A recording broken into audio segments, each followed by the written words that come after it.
Selamat siang Bapak Ibu semua dan saudara semua, senang sekali bisa berkumpul kembali pada sesi kali ini. Dan pada sesi kali ini kita akan belajar bersama dan bahas satu topik yang tentunya saat ini sedang hot gitu ya, yang menjadi pembicaraan di masyarakat di mana-mana. Itu tentang bagaimana kita berusaha secara maksimal dengan berbagai cara untuk menghadapi COVID-19. Sebetulnya kalau kita membaca apa yang disampaikan di dalam yang disebut sebagai CDC, mungkin pada Bapak Ibu pernah mendengar CDC, Center Disease Control, artinya pusat daripada pengawasan penyakit. Nah, CDC ini membuat sebuah statement atau pernyataan bahwa penyakit-penyakit baru itu sekitar 75% itu datang dari hewan, ya, originated from animals. Dan WHO juga merilis ya sebuah statement bahwa 61% penyakit-penyakit yang sudah kita ketahui, dan demikian juga yang dilansir oleh CDC tadi, lebih dari 60% penyakit yang sudah kita ketahui selama ini, bukan penyakit baru ya, itu sebetulnya datang dari hewan. Nah, kita mengenal ada istilah penyakit-penyakit berbasis lingkungan. Nah, itu bisa dalam bentuk penyakit menular.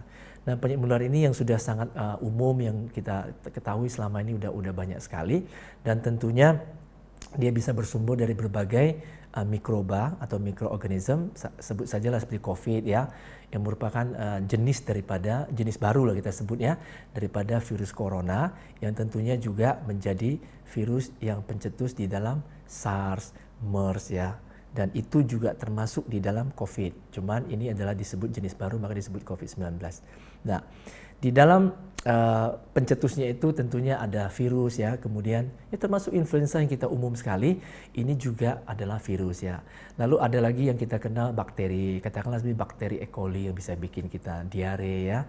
Mungkin ada pada makanan-makanan yang terkontaminasi, biasanya pada makanan-makanan yang basi atau yang tidak bersih, yang tidak higienis. Begitu juga dengan bakteri salmonella. Jadi bakteri salmonella yang kita tahu penyebab tifus itu juga mikroba yang tentunya juga penyakit infeksi, dan berbagai penyakit yang lain lah dari mikroba yang lain, bukan cuma virus dan bakteri. Nah, ada jamur ya dan segala macam. Jadi kalau kita lihat statement dari CDC tadi maupun WHO, jadi memang dari sini kita melihat bagaimana korelasi antara pemilihan pola makan, sebut sajalah diet nabati atau diet vegan. Dengan kita diet nabati, otomatis kita tidak mengonsumsi hewan. Kita juga tidak banyak berhubungan dengan hewan. Walaupun makanan tidak harus melalui makanan ya, maksud saya penularan, tapi bisa saja dengan kontak dengan hewan. Jadi dengan demikian kita pasti bisa menurunkan risiko kita untuk menderita penyakit infeksi tadi yang kita sebut sebagai penyakit zoonosis ya, penyakit yang memang datang ataupun bersumber dari hewan. Ini istilah-istilah di dalam penyakit berbasis lingkungan.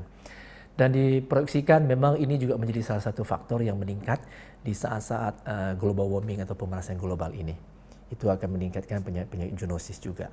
Jadi kalau kita lihat, kalau kita bisa menghindari pola makan berbasis hewani dan kita menjalani pola makan nabati, maka secara sangat gamblang ya, sangat logis gitu, kita bisa menghindari atau bahkan mengurangi risiko yang lebih demikian besar itu, yang menurut CDC tadi ataupun WHO bisa mencapai 75%. Itu untuk yang penyakit yang baru loh ya, berasal dari hewan. Sedangkan yang sudah diketahui selama ini kayak salmonella ataupun demam berdarah dari nyamuk, itu semua bisa mencapai 60% lebih ya, dan itu tentunya signifikan sekali. Dan kalau kita mau melihat lagi faktor daya tahan tubuh kita, jadi selama ini kita mengikuti protokol kesehatan baik nasional dari pemerintah maupun dari lembaga dunia seperti sebut saja WHO ya. Maka prevention ataupun pencegahan yang sifatnya eksternal itu sudah kita lakukan dengan baik, dan tentunya semoga ini tetap kita jalankan dan kita ikutin protokol kesehatan ini dengan baik, yaitu selama ini kita diajarkan cuci tangan ya dengan sabun, air yang mengalir.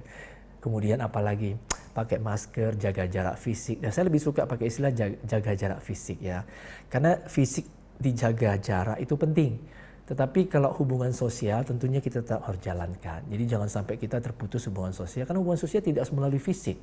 Kita bisa melalui bantuan, sekarang udah maju sekali kan, media sosial dan segala macam dengan kemajuan IT.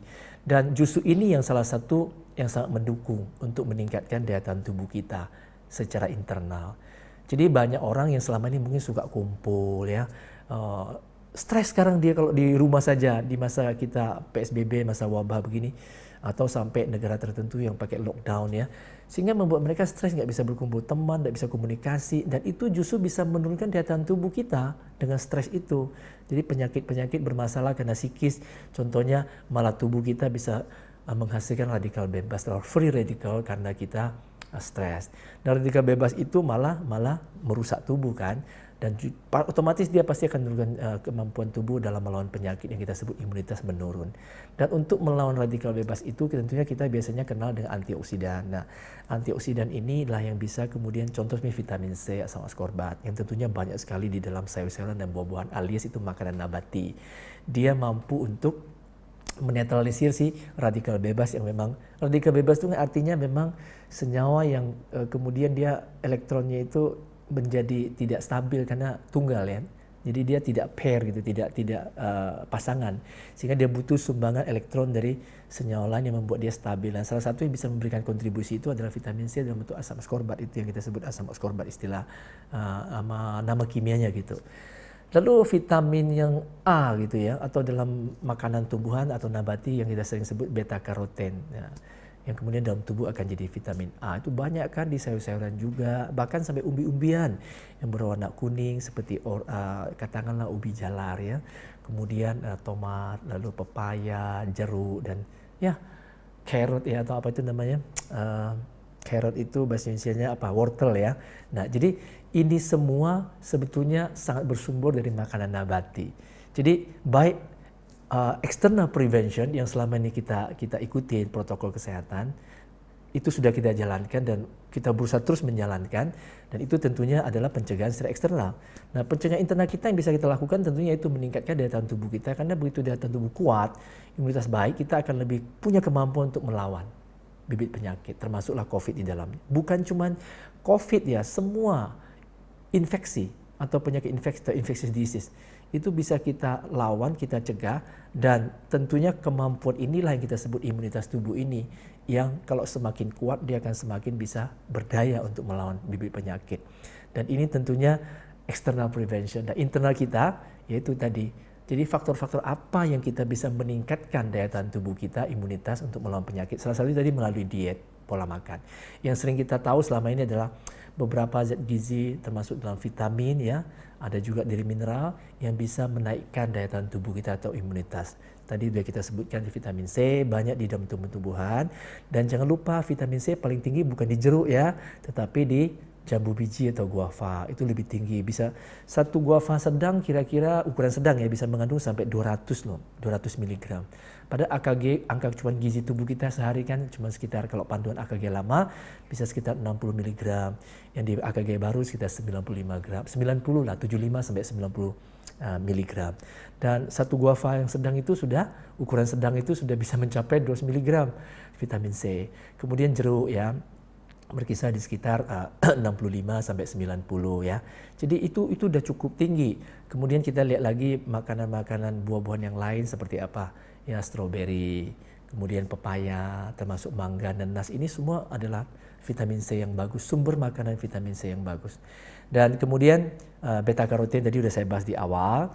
Kemudian ada yang kita sebut sebagai vitamin E yang tentunya juga banyak di makanan nabati. Jadi sepertilah contohnya pada kecambah gitu ya, itu juga banyak vitamin E. Kemudian pada biji-bijian whole grain ya, biji-bijian utuh ya. Lalu seed ya, seed dalam pengertian biji seperti biji bunga matahari yang kita sering disebut kuaci, atau biji labu kuning atau pumpkin seed ya. Kuaci itu kan ada yang dari bunga matahari, ada yang dari biji labu atau pumpkin.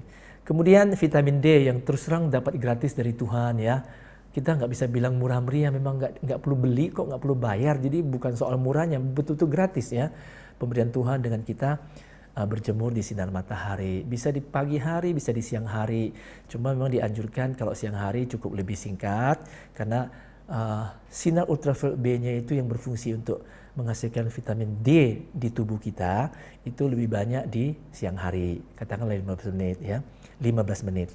Di pagi hari ya ultraviolet B lebih sedikit daripada yang di siang hari, sehingga mungkin eksposnya agak lebih lama, bisa 30 menit, 40 menit ya. Dengan begitu kita bisa mendapatkan vitamin D yang cukup untuk tubuh yang kemudian bisa membantu penyerapan kalsium untuk kesehatan tulang. Lalu vitamin D sendiri juga berfungsi untuk zat yang bisa menaikkan atau memboosting kita punya daya tahan tubuh juga, imunitas, seperti pada vitamin C atau vitamin A atau beta karoten dan vitamin E.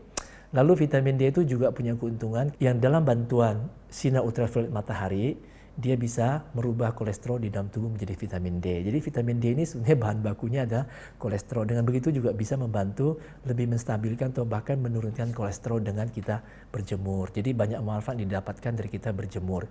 Itu kira-kira berapa usaha yang kita lakukan secara diet untuk menaikkan daya tahan tubuh kita, di samping usaha-usaha external prevention tadi, cuci tangan pakai sabun air mengalir, masker, lalu jaga jarak fisik, yaitu semua protokol kesehatan yang baik secara eksternal. Internal seperti itu. Bahkan ada beberapa poin lagi yang perlu kita sampaikan, bukan cuma diet, tapi tentunya juga ya tidak alkohol, ya, tidak apalagi merokok, tidak begadang malam, jadi cukup istirahat ya. Kemudian juga exercise. Nah, kemudian kesehatan mental, tidak stres. Ini semua adalah faktor yang bisa memboosting, menaikkan daya tahan tubuh kita untuk melawan penyakit. Sekali lagi, bukan cuma penyakit infeksi yang datang dari virus seperti COVID, tapi termasuk penyakit infeksi yang lainnya. Jadi saya kira itu beberapa poin yang perlu kita perhatikan. Mudah-mudahan kita bisa mencegah diri dan juga teman-teman, saudara ya, untuk bisa terbebas daripada serangan ataupun penyakit infeksi yang saat ini sedang lagi wabahnya, yaitu COVID-19. Baik, terima kasih, mudah-mudahan bermanfaat. Sampai jumpa di sesi selanjutnya.